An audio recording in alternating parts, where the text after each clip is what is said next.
Hello, this is Katie with Happy Hearted Watercolors. We're going to be working on a piece that helps us focus on a compositional style called frame within a frame. This is a picture from a architectural dig in Italy, a place called Carsulea. And I call this painting Thin Places. I started out by tracing my photograph with a pen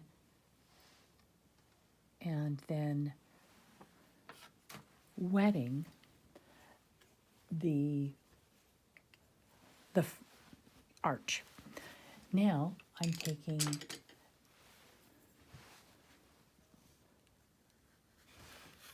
yellow ochre with a oval wash or a cat's tongue brush, 3/4 inch, and using the big belly to soak up lots of pigment and paint, and the thin tongue, quote unquote, part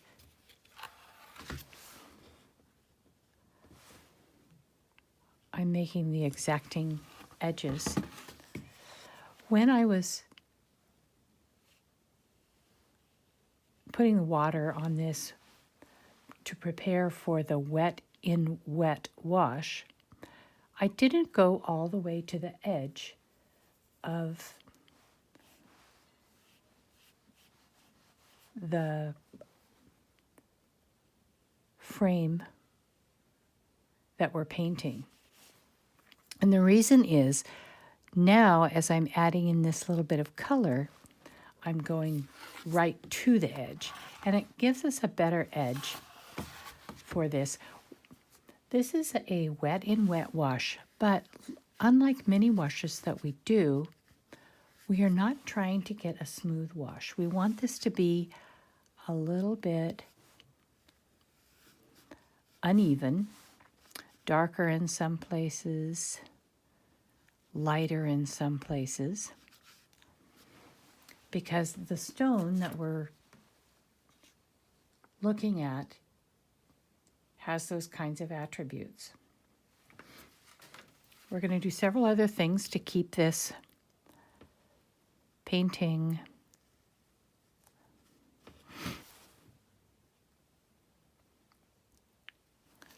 so that it looks old. I might even just add in dollops of paint in some places.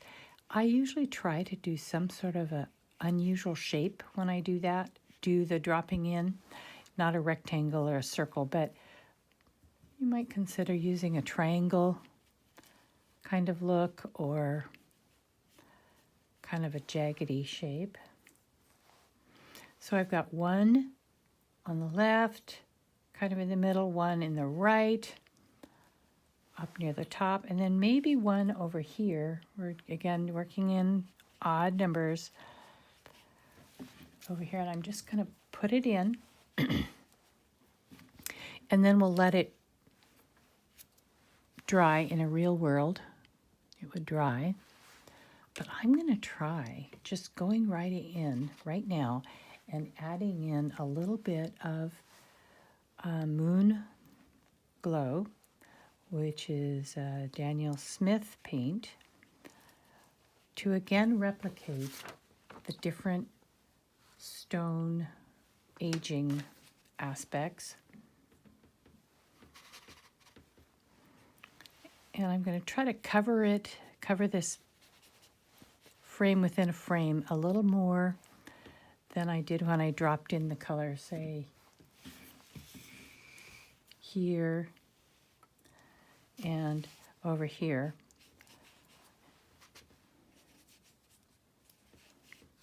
This Moon Glow is almost a purple, and if you use the Moon Glow and work it a lot, you will smooth out the granules, which you may want to do. But in this case, I'm going to try to just drop it in and leave it to granulate as much as it can and will. It's kind of hard not to keep playing with it, but it's kind of one of those things where you touch it and leave it if you can. The other thing I'm going to do in just a moment is use a Kleenex and try to blot out some of the black color, or the moon glow. So I need to kind of work quickly to get this spread on here.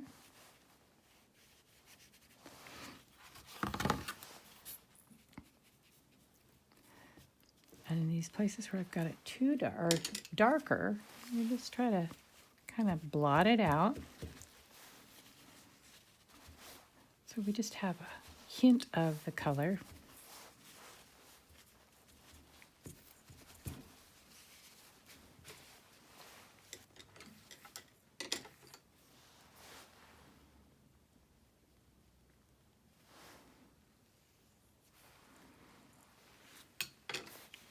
I'm liking the idea of making it a little lighter near the top, suggesting that the sun is working on the top a little bit and leaving a little more at the bottom. I went back into my moon glow again.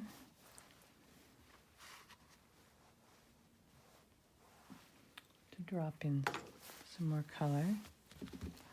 Again, because at the bottom I want it to be a little darker.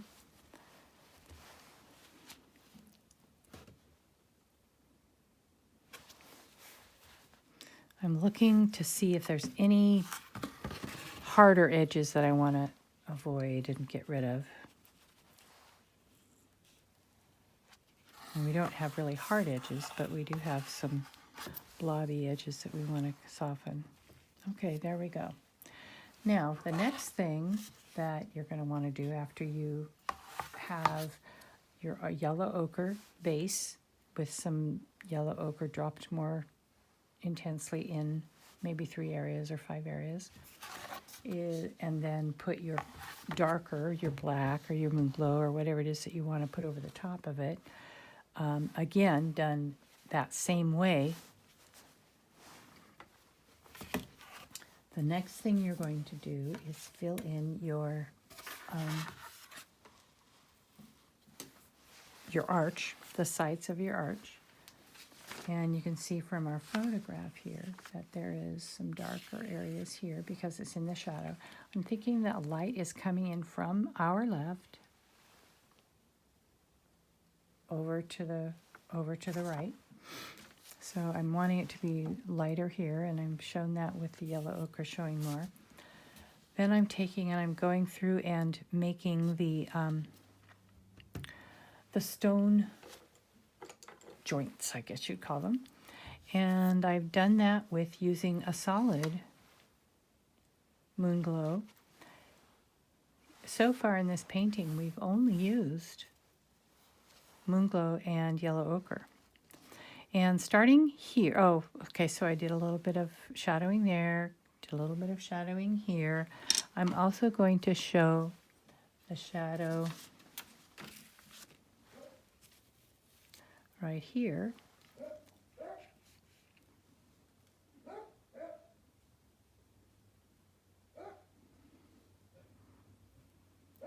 Indicating that this is a 3-dimensional wall. And again, this cat's tongue brush is really nice because you can get a nice point on your brush and you're able to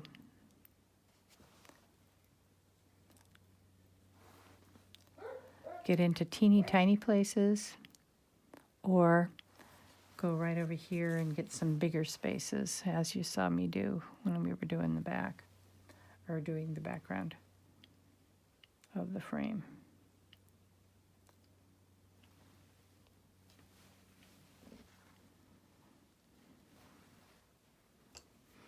And this is kind of wet, so I'm going to pull out some of the water with a dry brush. I touched my painting rag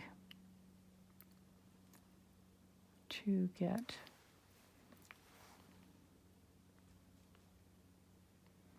my brush cleaned off with water. And I want to make a nice, it's amazing how crisp this, after over 2,000 years, how crisp this stone has kept its shape. As I did here, looking to see if there's any other places where I want to darken. Here's another little place where it looks like maybe there was a sort of an archway there. And again, it's not going to be very even because these are all stones.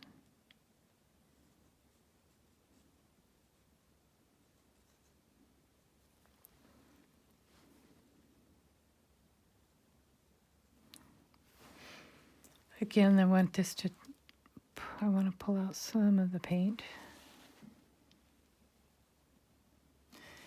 Right here, the way I did this is, it was a kind of a two-step. I made some little outlines of a stone, pretending like I was making a little outline of a stone, kind of jiggity-jaggedy.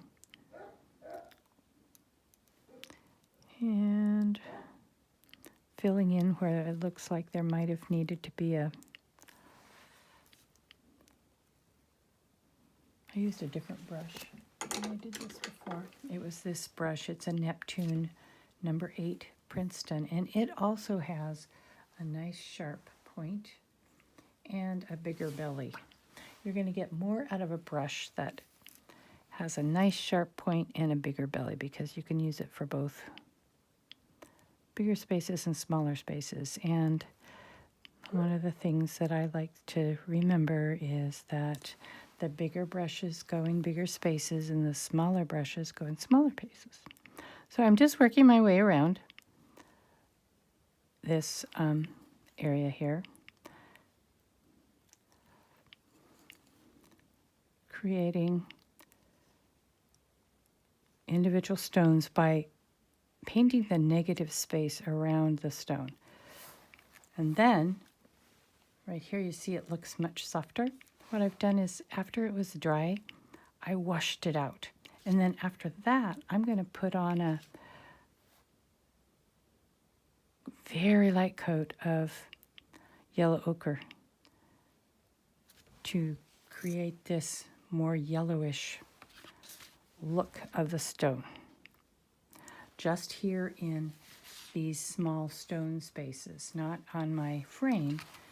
I want to differentiate between the two spaces, or the two areas, and the different kinds of stones that they were probably using.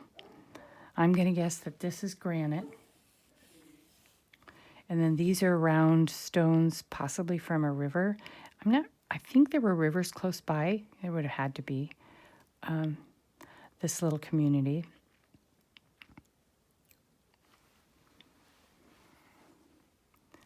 So we're just going to go around, and it's a bit time consuming, but you can just kind of let your mind wander and be mindful of what you're doing and enjoying the process of creating these little stones, making sure I kind of look again and again as to whether they are the same size.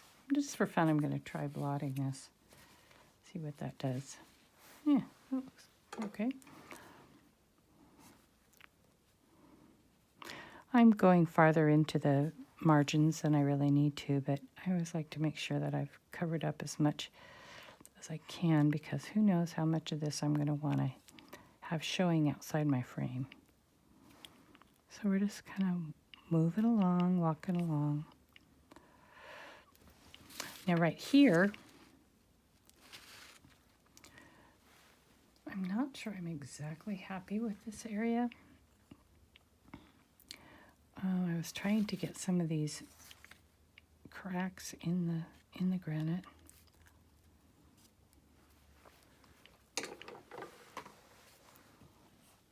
don't want a really hard line on it. I want it to be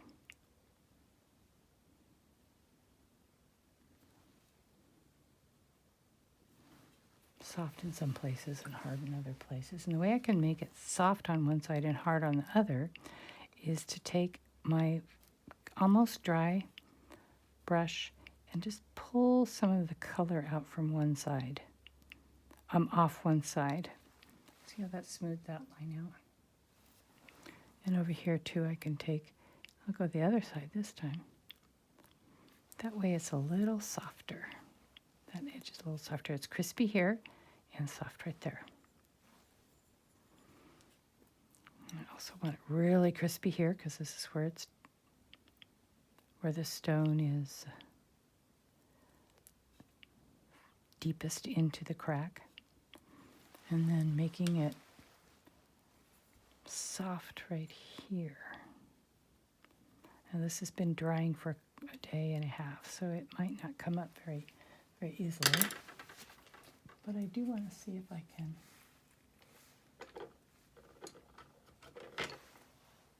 soften this line. This is a synthetic bright brush. It's a number 2. It's flat, and it's perfect for pulling out color and softening edges. You can see that edge just softening just in a heartbeat. And if I want to pull out more color, I'll take and wipe the color on a rag before going too far. You can see that kind of really helped pull that out. The other thing that I can do is use this to pull some color out. Right here, you'll notice that's lots lighter. Oops. And so I'm going to take this and just let it sit here for 20 seconds. And it's beaded up a little bit.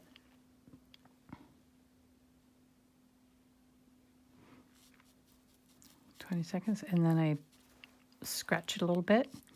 This is where your Arches paper is so fabulous because you can do what we're calling scribbing here. Just gently teasing the color out, wiping that color on a rag or your Kleenex or something. And you can see we've got a little bit lighter area there. Try that again over here. And you're not going to do that just here. There's several places you're going to want to do this, but I'm showing you this in one place, and then you can look at your picture to do it even more. Does that make sense? Okay. So now,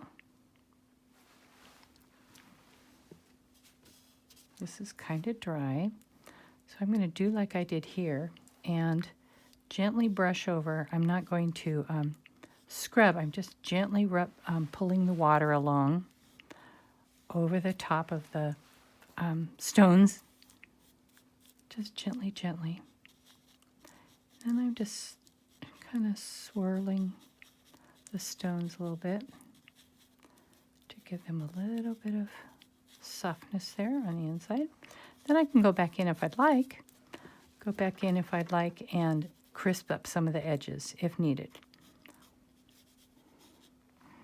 Okay, then I'm going to take and we'll see if this works. I'm going to take and go over the top of this with the yellow ochre.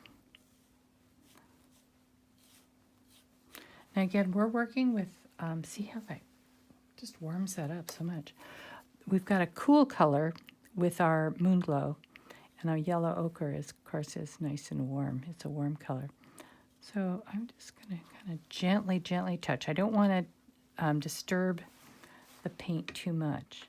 But you can see that just gives a little bit warmer glow, and it'll set off these smaller stones from the stones on the arch. Okay, the way I treated these stones on our arch is I just kind of followed the line that was here in my photograph. And when I did this, I just didn't trace each line, But I did kind of try to get the corner going in.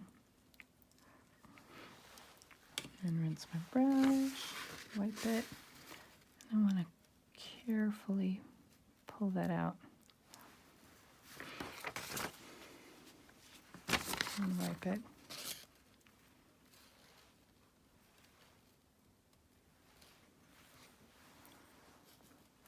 I'm using a yogurt lid here to put my paint in.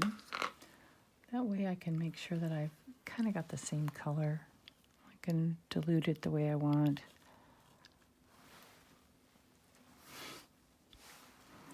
This, see how dark this is right here? So eventually I'm going to go back and really darken this up and leave it right.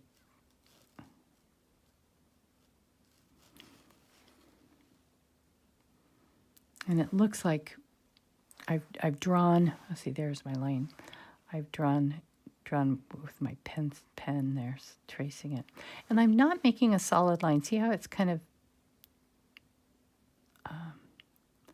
skipping a little bit?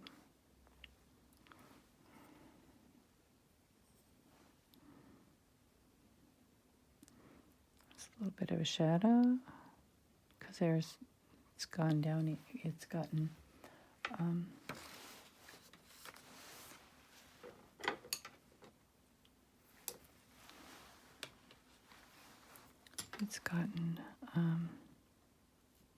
deeper into the crevice. Okay, right here, we've got another line, and as you notice, we're probably going to darken this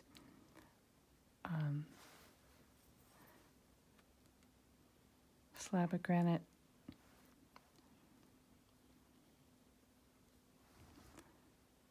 more than the other one, because it's maybe weathering, or it was from cut from a different place. But first what I'm doing is just getting my stones in, and then I can work on the coloration of the stones. This is one of those activities that you can play with for a very long time and just really have some fun with the details. Put some beautiful music on and use it as a time of solitude or meditation as you're working.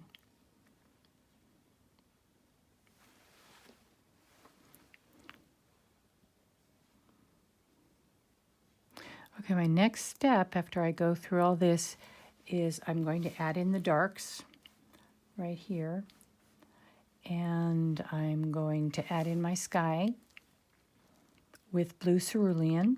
So actually this is a 3-color, it'll be 4-color, because I am going to put these green grasses right in here.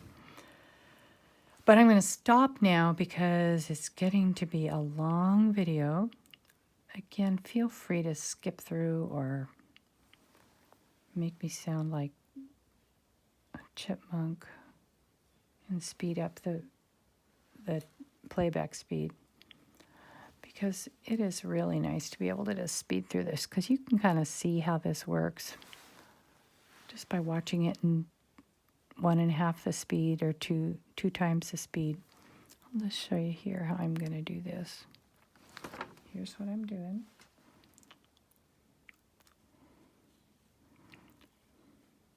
And since everything's dry here, I can kind of play around with it without causing too much trouble.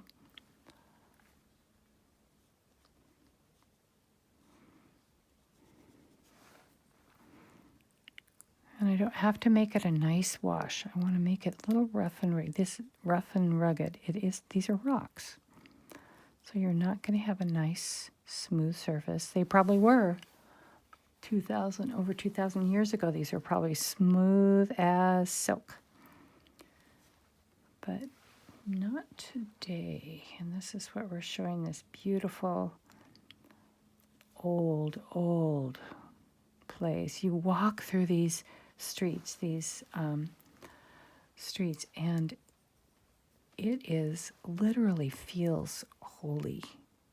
It was so amazing to be there.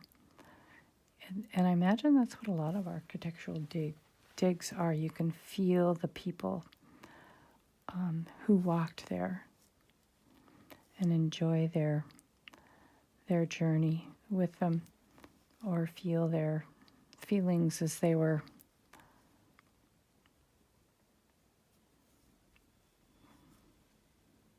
experiencing life then.